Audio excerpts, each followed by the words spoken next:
Anything. 21-21. I was so flabbergasted by that slit because I'm like, Draymond, you caught the ball. Yep. The rim is this way. Hey. You went that way. Are we worried about the Warriors? Slick, you're one of the most knowledgeable people about basketball. It is an honor and a privilege to have you on this show. Viewers, y'all are always in for a treat when this man is about to speak. So, Slick, give me some hope, Slick. Your intelligence. Give me some hope now. Are you worried about the Warriors? Not at all. Not at all. Okay. But that's because I had their ceiling at the second round. Oh, my God. Ain't no hope over there. That's Slick. No, I mean, here's the reality. And I think yesterday sort of exposed it, is that you still have Steph Curry playing at a high level. You still have Draymond Green. You still have, and you add Jimmy Butler. But those guys have to be close to perfect. Mm-hmm. And let's face it, Steph Curry was not. Like, he scored well, but 8 turnovers. Yeah. And some at some crucial times. Yeah. Draymond Green missing a layup at that point. And on the flip side, the reason that they have to be so good is because you're relying on a Brandon Pajemski who has no playoff experience. Mm-hmm. Moses Moody is now your starting 2-guard. Relatively no playoff experience. Quentin Post is in your rotation. He's a rookie. And so you have Buddy Hield, 9 years, had a cup of coffee with Philly in the postseason last year.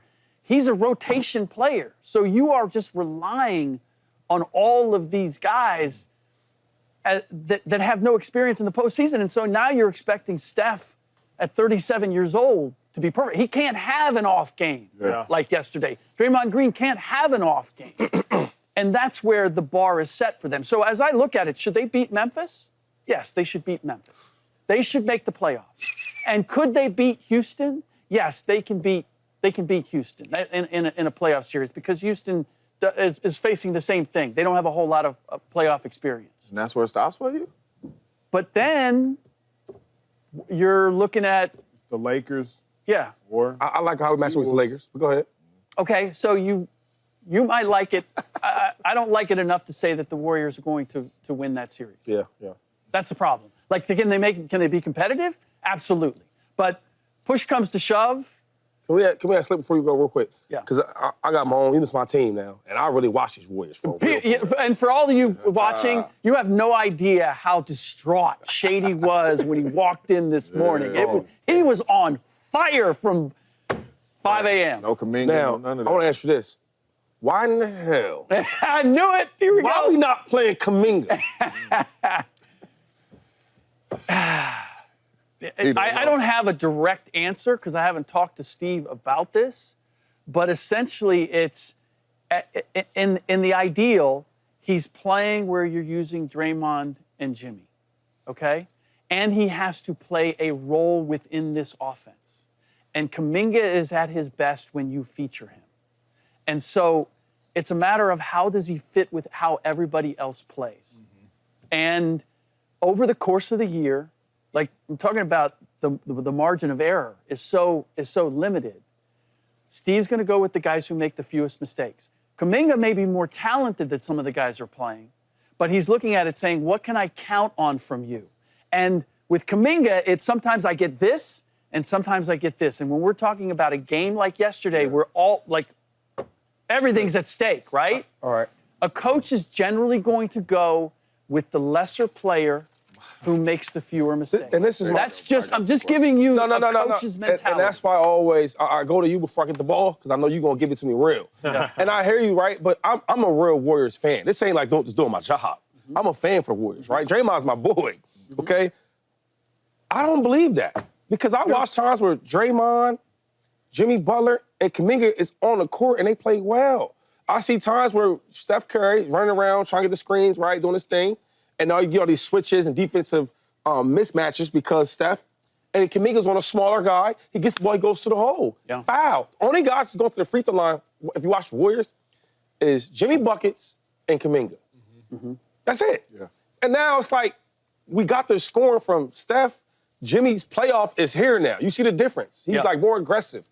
We need that Kuminga. And then on the defensive side of the ball, we always go small ball. That's our lineup. Right. But when you add Kuminga in there, another 6'7", 6'8" type of figure, Now you got the Jimmys. And now it helps out. So here's the challenge. Okay. And let us you go real quick because I'm trying to correct everything you're saying. And then you talk about making mistakes. Yeah. Mooney makes mistakes. Yep. Okay. Yep. Not shooting the ball well, but plays good defense. We just talked about Curry's. Post makes a lot of mistakes. I like him though. Young Rick can shoot the ball, but he makes a lot of mistakes. Foul him. They did up the whole time. There's 6 seconds on the clock. He fouls. Like, what are we doing? Okay. GP. He makes mistakes. Okay. Who am I missing out? Buddy Hield. God damn it. He makes so many mistakes. Are you kidding me? I'm talking about like bonehead stuff. Like, yo, Steph Curry's. I told you. Steph Curry's open, dog. Like, pass the ball. Yeah. Simple stuff. Yo, Steph's hot right now. He scored the last 12 points. Okay. He's open. What are you doing? You get what I'm saying? So, as much as you say about the mistakes, Steve Kerr, and I love Steve, I think sometimes he gets so caught up in, like, himself, right? You overthinking this, dog.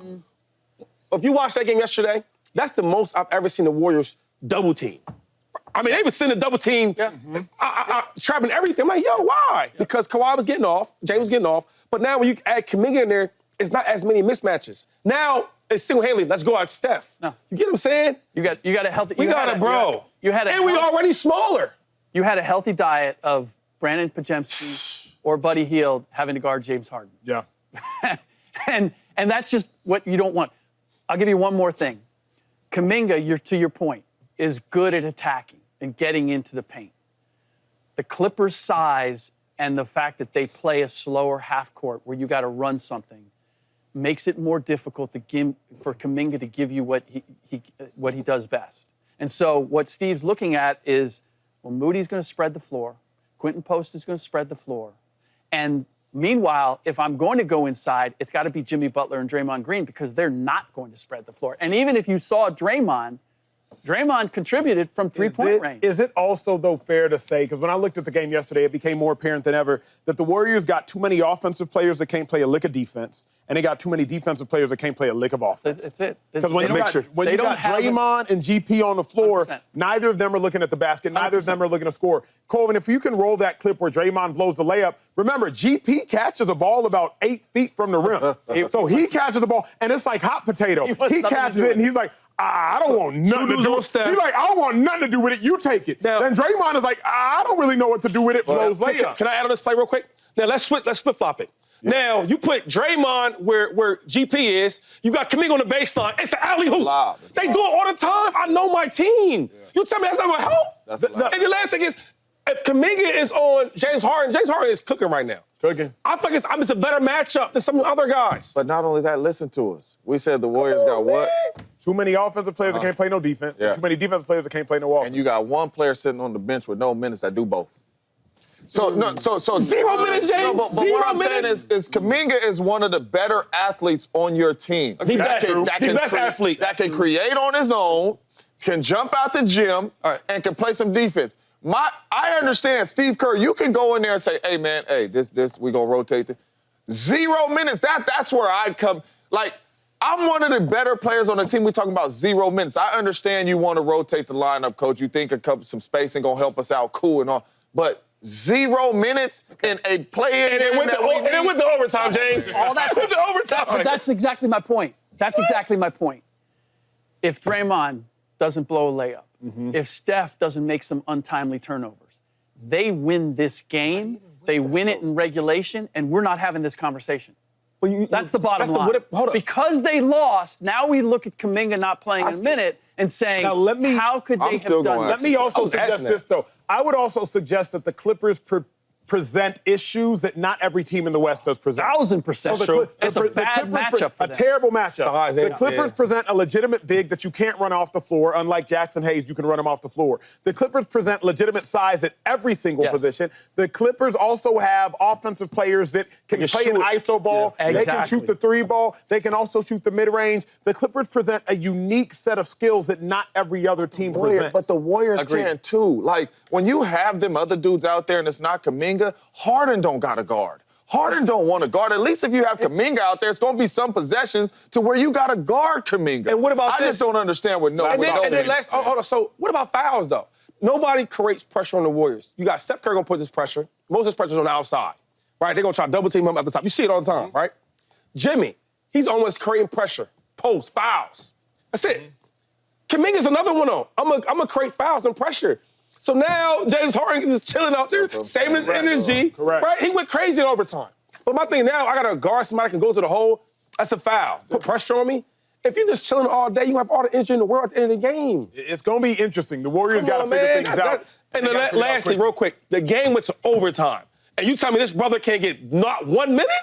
That's too late by then. What? Overtime, not 1 minute? What up, YouTube family? Welcome to the facility. Thanks for watching, and you better be sure to hit that subscribe button if you want to get more highlights from the show and all of our exclusive content.